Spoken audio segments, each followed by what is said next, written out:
Sir welcome to my channel DK English online class. देखिए आज के वीडियो में हम इंटरमीडिएट में ये रिमूव ऑफ एडवर्ब टू बहुत पूछा जाता है। ये दोस्तों हमारा 2 नंबर का पूछा जाता है। ये अगर इसमें मान लो रिमूव ऑफ एडवर्ब टू में अगर आपका कोई भी क्वेश्चन आता है तो सारी डाउट्स सारा क्लियर सारा जो भी आपका प्रोसेस है मैं इसी वीडियो में कंप्लीट कर दूंगा। अगर इससे कोई भी क्वेश्चन आएगा तो आपका छूटेगा नहीं, ये मैं गारंटी लेता हूँ। तो चलिए सीधा डायरेक्ट वीडियो को लंबा नहीं करेंगे, सीधा डायरेक्ट हम टॉपिक पर आ जाते हैं। इसके 3 रूल हैं। सबसे पहला रूल देखिएगा। देखिए पहला रूल में पहले हम एग्जाम्पल देखते हैं। एग्जाम्पल के जरिए ही आप एग्जाम्पल, इस वजह से मैं पहले लिखता हूँ ताकि आपको मैं पहले एग्जाम्पल का पूरा प्रोसेस समझा दूँ कि किस टाइप का क्वेश्चन आता है। तो देखिएगा जैसे मान लो लिखा हुआ है यहाँ पे कि he is too weak to run. जैसे मान लो ये एक क्वेश्चन लिखा है, इस टाइप का क्वेश्चन आपके बोर्ड पेपर में आएगा। एक ये वाला टू देकर आएगा और एक ये इन्फिनिटी वाला जो टू होता है वो देकर आता है। तो देखिएगा यहाँ पर पहले प्रोसेस समझ लेते हैं कि इसमें क्वेश्चन में दिया क्या होता है। इसमें दिया क्या होता है, ये आपका देखो हो गया सब्जेक्ट, ये हो गया आपका कर्ता, ये आपकी हेल्पिंग वर्ब लिखी हुई है, अच्छे से आप देखिएगा।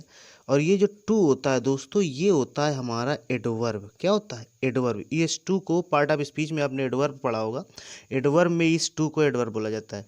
एडवर्ब के जो बाद चीज़ दोस्तों लिखी होती है उसको हम एडजेक्टिव कहते हैं, क्योंकि एडवर्ब के बाद रूल है कि एडजेक्टिव जरूर आता है।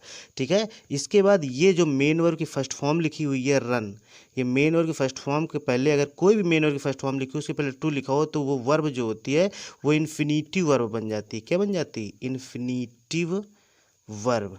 ठीक है। तो ये टू हमारा इन्फिनिटिव है और ये वर्ब है, तो इन्फिनिटिव और प्लस वर्ब मिलके इन्फिनिटिव वर्ब बना देते हैं। ठीक है। बहुत अच्छे ध्यान से समझिएगा वीडियो को। तो देखिए इस टाइप का प्रोसेस आपके पेपर में आएगा, बिल्कुल सेम ऐसा ही क्वेश्चन आपका आता है। और ये जो मैंने क्वेश्चन लिखा है ये ही क्वेश्चन 99% पूछा जाता है। तो देखिए इसको करते कैसे हैं, इसका आंसर कैसे बनाते हैं, इस टू को कैसे रिमूव करते हैं वही हमको हल करना है। तो देखिएगा सीधा इसका हम सीधा फंडा लिखेंगे। सबसे पहले कर्ता ले लेते हैं। जो कर्ता होता है वो सेम रहता है। कर्ता के बाद जो हेल्पिंग वर्ब लिखी होगी हमारे क्वेश्चन में वो भी सेम उतार देंगे। इसके बाद ये जो टू होता है इसकी जगह सो आ जाता है। इसके बाद ये जो एडजेक्टिव होता है दोस्तों ये भी सेम एकदम रहता है वैसे ही। ये शॉर्ट में मैंने लिखा है, ये एडजेक्टिव है आपका जो लिखा है। एडजेक्टिव के तुरंत बाद ये जो टू लिखा होता है, टू को हटा के दैट आ जाता है। फिर इसके बाद दैट के बाद ये जो कर्ता स्टार्टिंग में होता है ना दोस्तों, यही फिर पुनः आ जाता है, तो फिर से कर्ता आ गया। इसके बाद दोस्तों अगर ये वाक्य प्रेजेंट टेंस में, देखो प्रेजेंट टेंस में इज लगा है, ये वाक्य अगर प्रेजेंट टेंस का हो या फिर प्रेजेंट टेंस का कोई भी भाग हो तो फिर हम यहाँ पे कर्ता के बाद कैन नॉट ले लेते हैं। अगर ये पास्ट का भाग होता, मान लो यहाँ पे वाज या वर का प्रयोग होता है या पास्ट टेंस का कोई भाग होता तो फिर हम वहाँ पे कुड नॉट का प्रयोग कर देते हैं। ठीक है। ये यहाँ पे आप नोटिस करिएगा। इसके बाद क्या करते हैं दोस्तों, जब कुड नॉट हो जाता है तो इसके बाद ये जो लास्ट में वर्ब होती है ये आ जाती है, तो यहाँ पे हम वर्ब लेंगे। इस फंडे को हमको इसमें प्रयोग करना है। तो देखिएगा कैसे हम इसका आंसर हल करेंगे। तो देखिए कर्ता सेम रहता है तो हमारा ही हो गया, साइक्रिया सेम रहती है तो ईज हो गई, टू की जगह सो आ जाता है तो सो। इसके बाद एडजेक्टिव वही रहता है तो एडजेक्टिव आ गया, तो ही इज सो वीक। इसके बाद दैट, क्योंकि टू की जगह दैट आ जाता है, देखिए यहाँ पे लिखा हुआ है एडजेक्टिव के बाद दैट। इसके बाद कर्ता पुनः आ जाता है तो हियर फिर से आ जाएगा। अब प्रेजेंट टेंस है, इज लगा हुआ है, इस वजह से यहाँ पे क्या आएगा दोस्तों, कैन नॉट का प्रयोग होगा।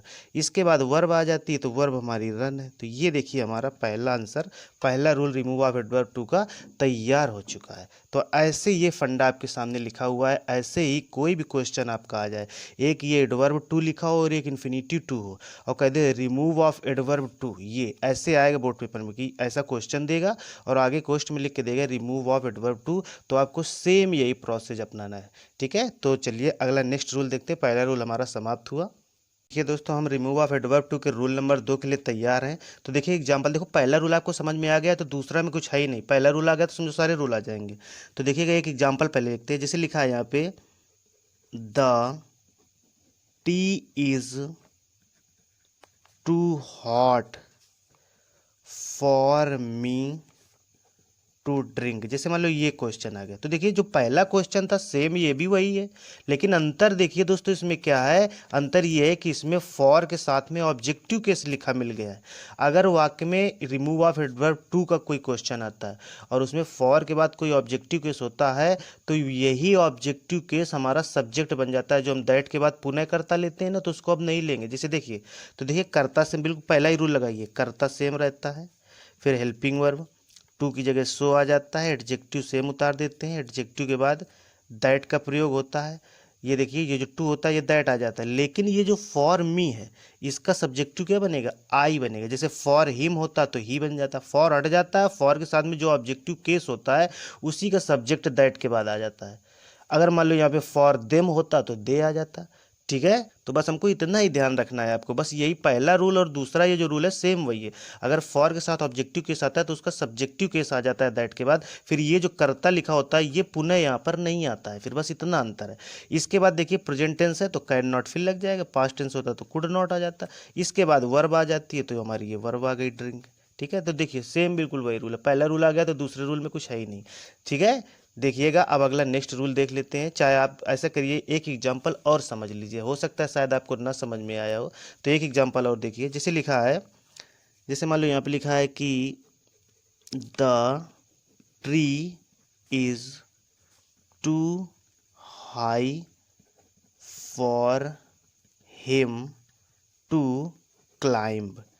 जैसे ये एक है, सॉरी बी है यहाँ पे, क्लाइंब है। ठीक है, तो ये चीज़ हो गया। ठीक है, यहाँ पर ये बी है दोस्तों, ध्यान रखिएगा बी है।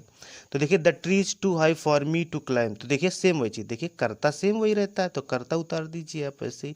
साइक्रिया सेम रहती है, टू की जगह सो आ जाता है, सो टू के बाद जो एडजेक्टिव होता है उसको भी सेम उतार देते हैं, एडजेक्टिव के बाद ये यहाँ पे दैट आ जाता है।